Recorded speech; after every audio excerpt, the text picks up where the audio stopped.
All right, this is our 2025 Toyota 4Runner on portal axles and 37-inch tires. We want to give you guys a quick walk around on this vehicle and everything we've done to make this the absolute beast of a 4Runner for off-roading.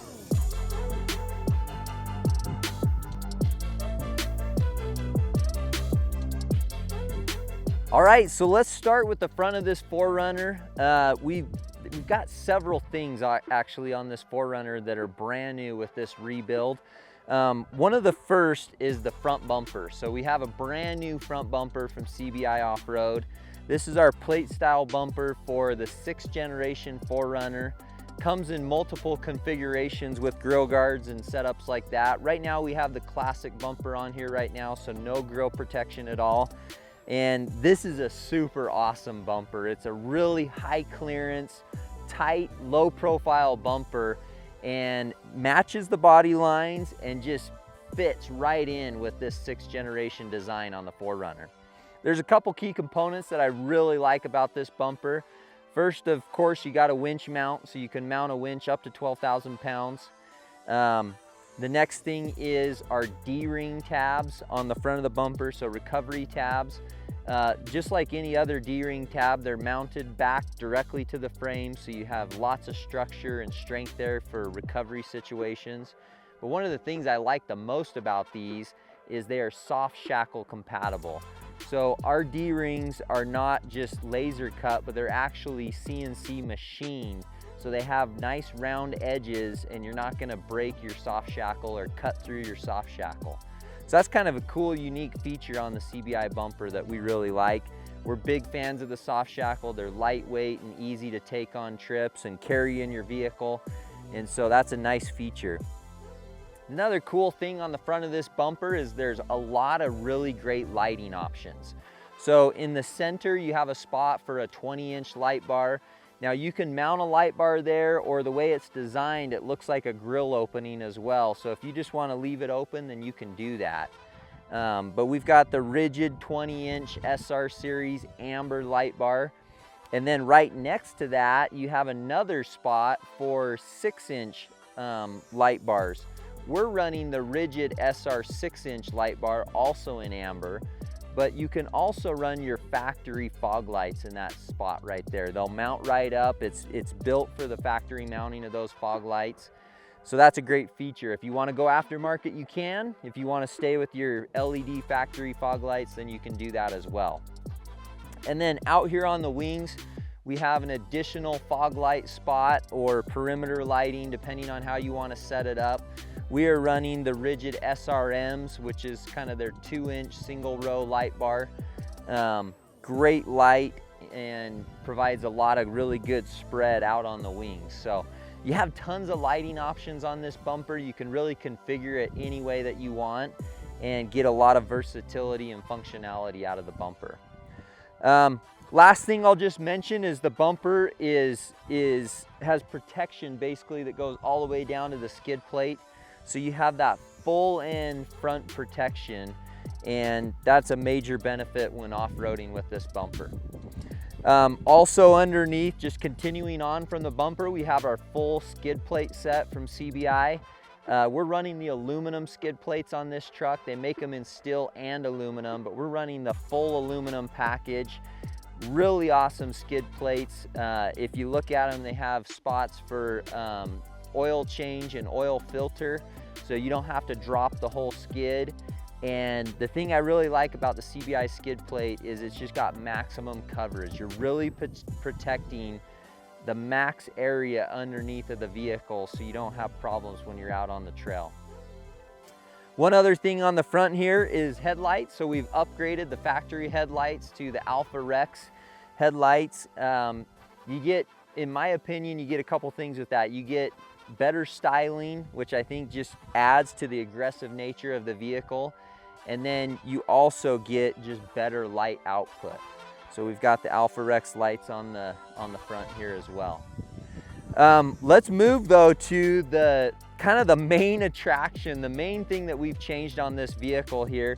So if you look at the side of this vehicle, I mean, the stance has changed substantially. And that's really due to the portal axles that have been put on this vehicle. So they're 74 weld portal axles.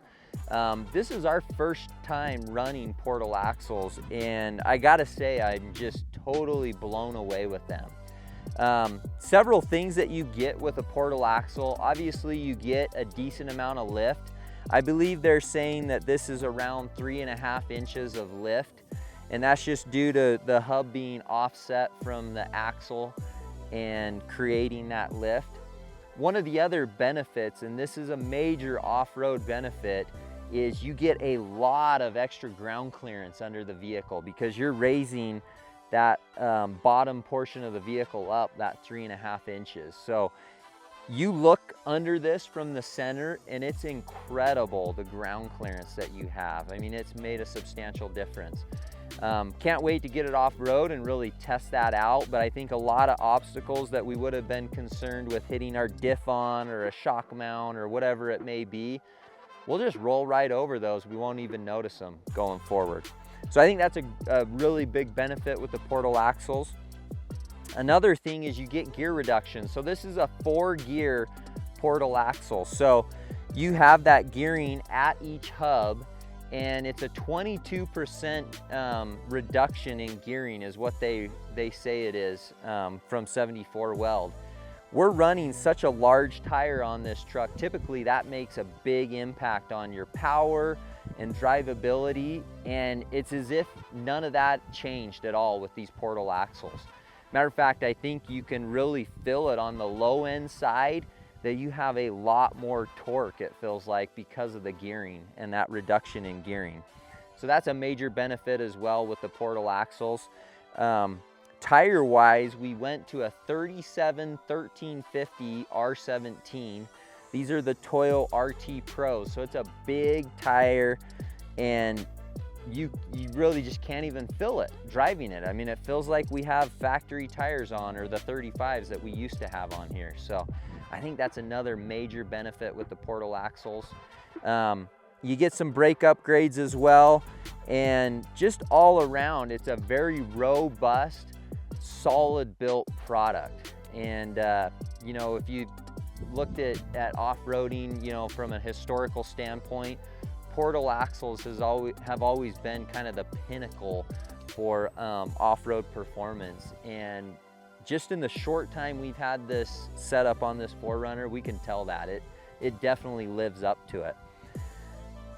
Suspension wise, just talking about suspension with the portal axles, we're running the Peak Suspension 2.5 inch remote reservoir kit with dual speed control. So we've got the dual speed control to dial in the suspension just the way we want it for whatever type of off-roading we're doing. We're also running the Peak tubular upper control arms with the Pro bearings, and these things are incredible. They're super quiet, very robust, and of course a good upper control arm gives you a lot of benefits for off-roading and for alignment purposes. So pretty solid setup with the Peak suspension and the portal axles. Not to forget the wheels, we're running a brand new Black Rhino wheel. It's their Fuji wheel. It's a 17 by 9 inch wheel. And then what's really interesting, because the portal axles actually widen the stance substantially on the vehicle, we're running a positive 38 millimeter offset on this wheel. So that's super unique. That's a very positive offset wheel. And you'll see as you look down this vehicle, we still have a lot of aggressive poke.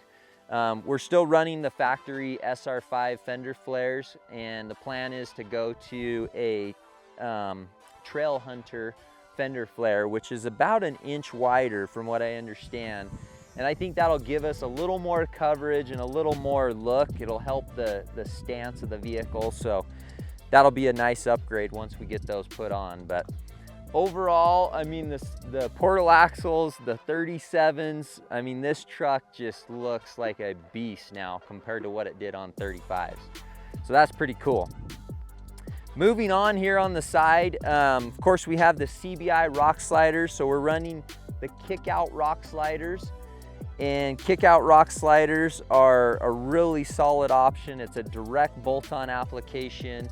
and really provides a lot of protection and the ability to get in and out of the vehicle or up to your gear on the roof rack. All right, the next thing we want to go over is the Prinsu Pro roof rack. So when you're off-roading, overlanding, storage is always super important, and I feel like we're always looking for more places to carry our gear and to put our gear. The Prinsu roof rack is a great solution for that, and that's one of my favorite things about this build, because it allows us to carry so much stuff and not have to worry about it in the vehicle. It's nice and organized on the roof rack and on the window panels, and makes it very usable for any of the trips that we do. So really quick, Prinsu Pro roof rack. It's a direct bolt-on application, really easy install, gives you a really awesome look right off the bat. The other thing is it allows us a spot to mount the light bar up front, and that makes a big difference too, to have a good mounting location for the light bar. This particular vehicle, we're running the Rigid 360 Connect light bar, and we're running our special pod light brackets. So what those do is they actually put the light bar out in front of the wind deflector rather than notched in and kind of on top of the wind deflector. I really like this setup for the pod light bar brackets, or pod light bars I should say. I feel like it just puts those lights in the right spot where they're a lot bigger, and it still maintains a really low profile over the roof rack. So that's kind of a cool setup on here. Of course, we got our 2 pairs of max tracks up there. That's super important for us to always have max tracks. And then we've got the 2, I believe these are the 83 liter Roam cases. These cases are huge for us, again, for the trips that we're doing. Another place to carry gear and get it out of the weather and the elements, and so those cases are really nice. And then on the back, we're actually carrying 8 gallons. I about said that wrong. We're carrying 8 gallons of fuel. So we have 4 2-gallon Rotopacks. And the really cool thing is, and one reason I like the Rotopacks too, is they're very slim, but we have a very slim profile on the roof rack with this gear, going from the max tracks back to the Roam cases and then the Rotopacks. This back corner we leave open. That's where we carry our Starlink Mini, and just mounts up right there. We can run the cable right in through the back hatch and plug it into the outlet in the back of the vehicle or into a battery pack or whatever we have. But that's kind of been our standard setup on this, this roof rack for the last little bit. One last thing, you can see the Ridgeline handles here. Getting up to access stuff on the roof here, these Ridgeline handles make a really big difference. And so I like to have those as well. One other item that I forgot to mention, just here on the front, we've got our ditch light brackets. So those are the CBI ditch light brackets with the Rigid 360 lights, and those just match with the Rigid 360 Connect light bar up front. We always angle out our ditch light brackets, not quite at a 45, but close. And we feel like that gives us a really good spread with the light bar or the bumper light bars with wherever we're going forward.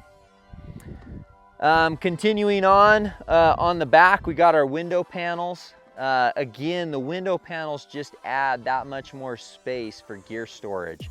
So we've got water here on the side, we've got our Demo shovel and our Gerber hatchet, all things that we access quite frequently when we're out on trips.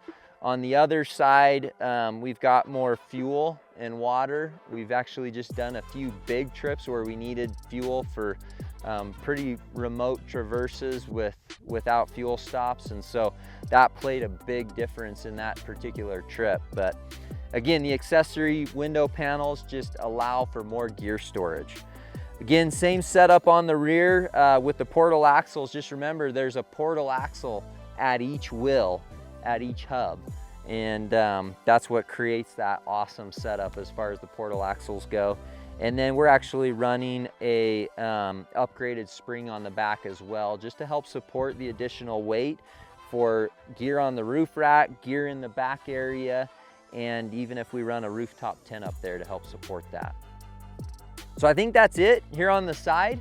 We'll go around to the back of the vehicle here and just kind of finish off the modifications that we've done.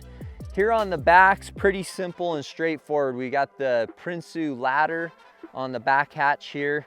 This has been really a game changer for us to have this ladder accessing the fuel on the back, and that's exactly why we put the fuel there. It was just quick, easy access, and then fuel on the driver's side here as well.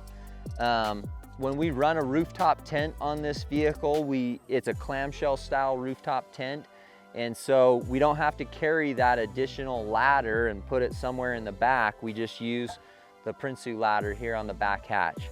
So that's been really, really nice. And then the last thing, we're running our hitch shackle point.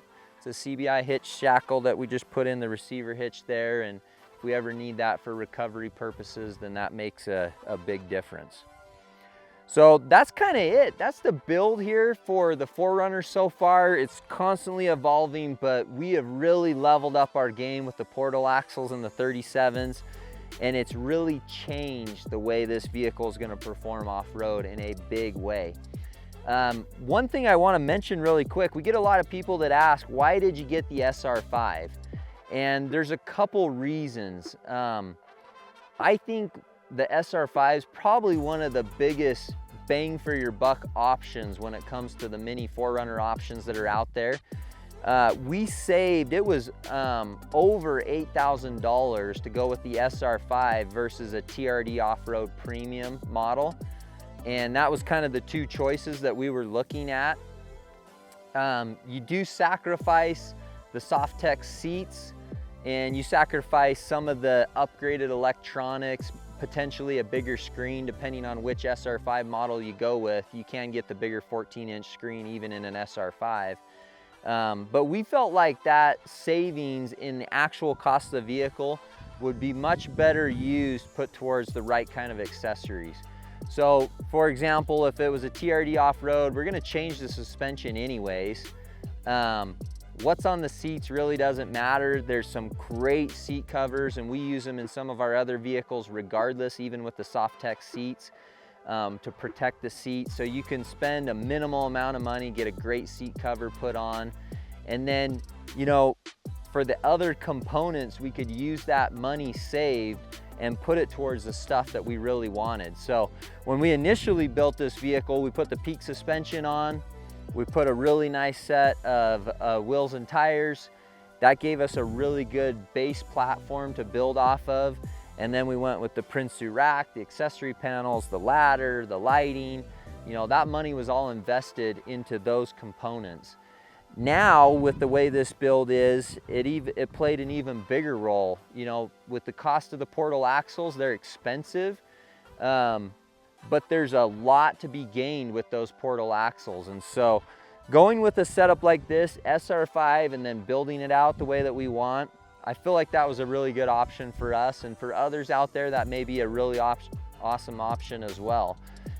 We do have to add lockers into this setup to be equivalent to what the TRD off-road option would be. But again, that money saved, we're gonna apply to a rear locker and a front locker. So we'll be locked front and rear, and then again, have all the benefits of the suspension and the portal axle. So a lot to think about. There's no perfect way to do it, but I feel like that was a good solution for us on this build. And we just can't wait to get this out on the trail. We're gonna be hitting up some pretty aggressive trails now, and then continuing to do the overlanding trips that we do. So be sure and follow along as this build continues to progress, and as we take it to some really awesome locations. Be sure and like and subscribe so that you don't miss out on these new trips that we do and more information that we put out. But hopefully you like this build and it's giving you some inspiration for your own 4Runner build.